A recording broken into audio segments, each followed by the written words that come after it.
The Nameless Woman, Chapter 3, Hunting. For being a supposedly impossible feat, she'd entered the fourth tier of the northeastern triune city of Adania relatively unscathed nearly a dozen times over the past few decades. Her favored way was to slip into a pair of trousers and a dark coat that hugged her frame tightly before she hid under the gate until nightfall. She then rolled under one of the wagons and braced herself behind the wagon well. They checked under the wagons, of course, but she was so small, almost childlike in height, that she fit her body neatly out of sight and didn't release her brace until the wagon rolled safely into the fourth tier and passed its second inspection. Then it was easy enough to wait until the wagon rattled through a patch of shadows where she dropped and rolled out onto the street gutter. The house that Jack had chosen in the fourth tier was unsurprisingly gaudy and ridiculous. It had been refurbished from an old theater in the Second Age, and the ancient stone columns led up to an ornate gate which had been painted a showy mauve color. Expensive lanterns lined the porch and stairs, ensuring even at night no one could miss Jack's ostentatious dwelling. The woman considered walking up the front steps and knocking politely, but didn't feel like having to argue with whoever opened the door. She decided to scale one of the pillars on the east side of the building and slip silently into his office through the window that sat on the corner. Knowing Jack, he had likely finished with dinner and had either gone into the sitting room with respectable guests or into the bedroom with less respectable guests. Jack's office was quiet and dark, surprisingly clean and well kept despite his strict instructions that all servers were to remain outside of it. She wondered if it was tidy because he liked it that way, or simply because he never used it. He had never struck her as the studious sort, but his collection of literature was impressive, and he had a special preference for first edition texts. Gliding from the window across the desk into the door in one fluid motion, the woman listened at the door for a moment before cracking it open, and then shifting into the warm lantern light of the hall. The carpets were thick and plush, a distinctly Burgassian hue of red and gold and maroon. Fine arts of various Burgassian styles lined the walls.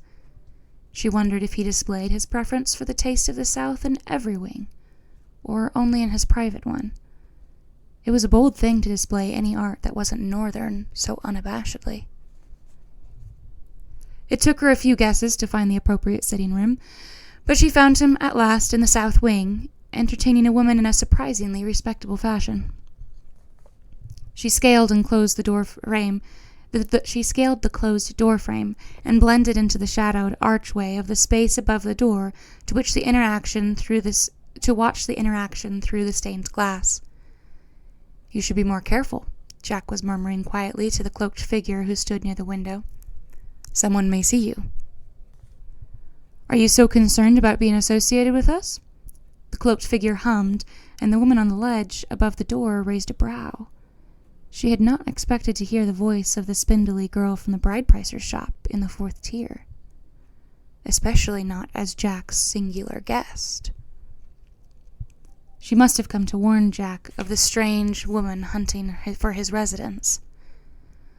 "Are you so unconcerned about the possibility of an archer?" Jack replied, pouring himself what looked to be another glass of strong wine. "I trust my guards." The woman, LeFou, shrugged lightly, but took a step away from the window anyway. "I don't suppose I have to warn you of what will happen should this deal fall through, Opeskin."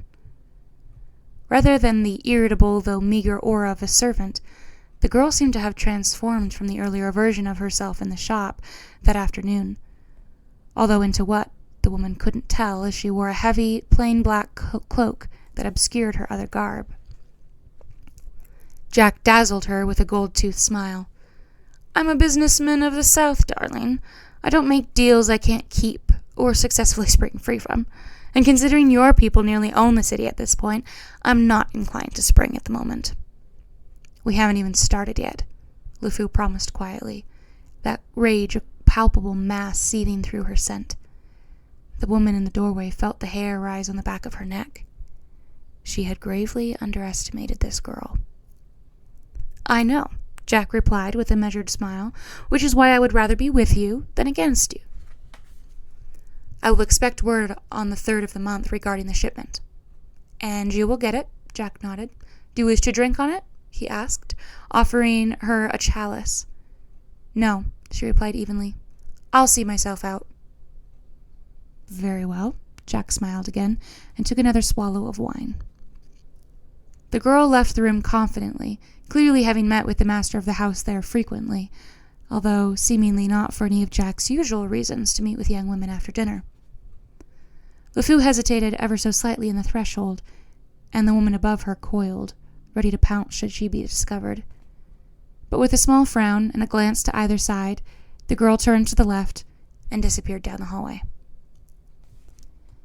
After waiting a few breaths to ensure that no servants were coming, the woman dropped down, as silent as darkness itself, and slid into the room without drawing the attention of its single occupant, until she was standing in the long shadow, only feet from his desk. Hello, Jack, she crooned. Every ounce of blood drained from Jack's face, and he froze with his wine chalice halfway to his mouth.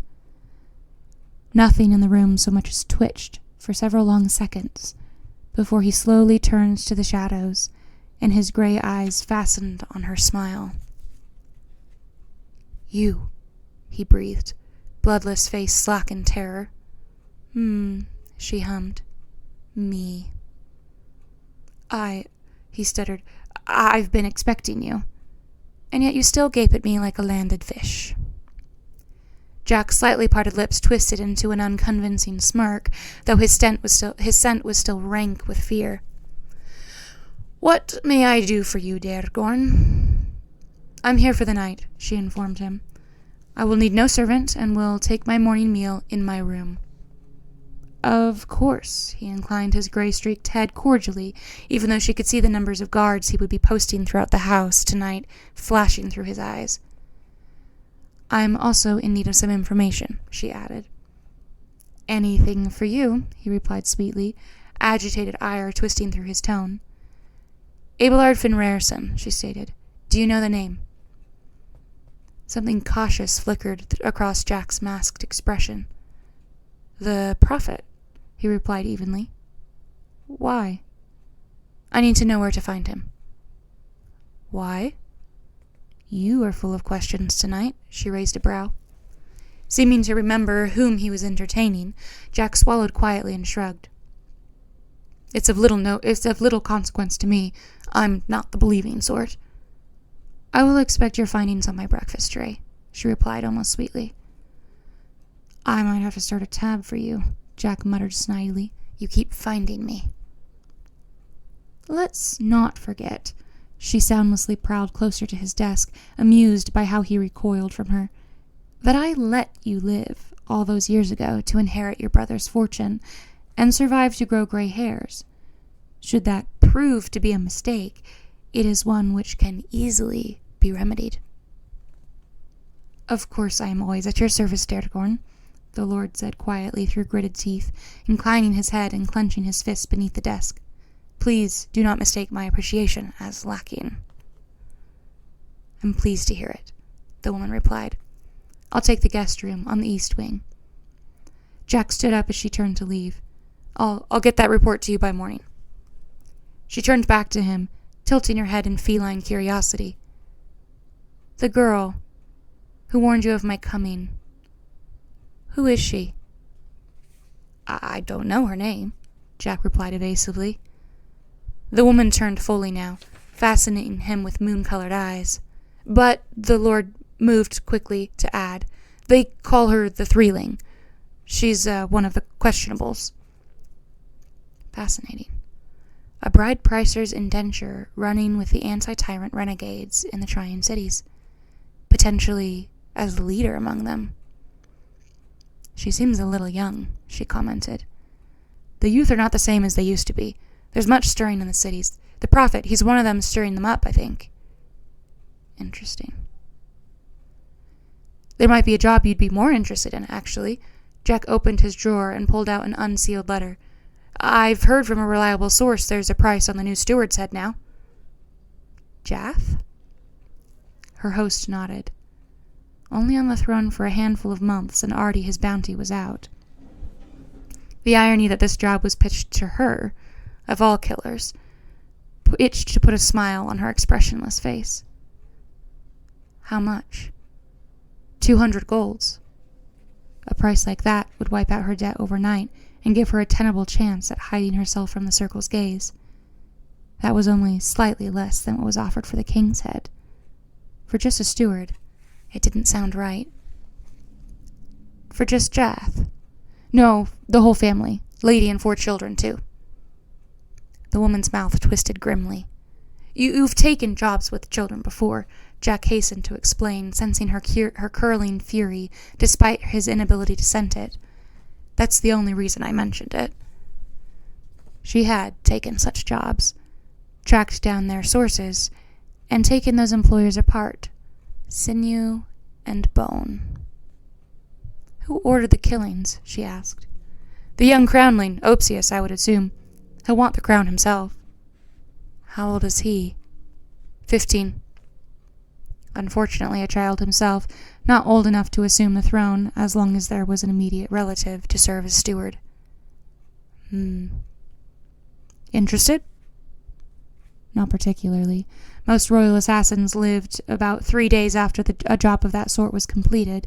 Few were going strong on 3 months, and it wouldn't do to test fate twice. She'd tested it far enough. Are you protecting this prophet? She asked, instead of answering. Curious. Jack was the type who might sell his own child, given the proper price. No, Jack replied quickly. Then after some thought, he added, I know he has some ties to the Threeling, though. There were likely some concerns regarding his business and therefore profit. That made more sense. I would advise discretion while writing my report, then, for your own sake. She smiled humorously, before once again turning her back on the spineless lord and leaving the room soundlessly.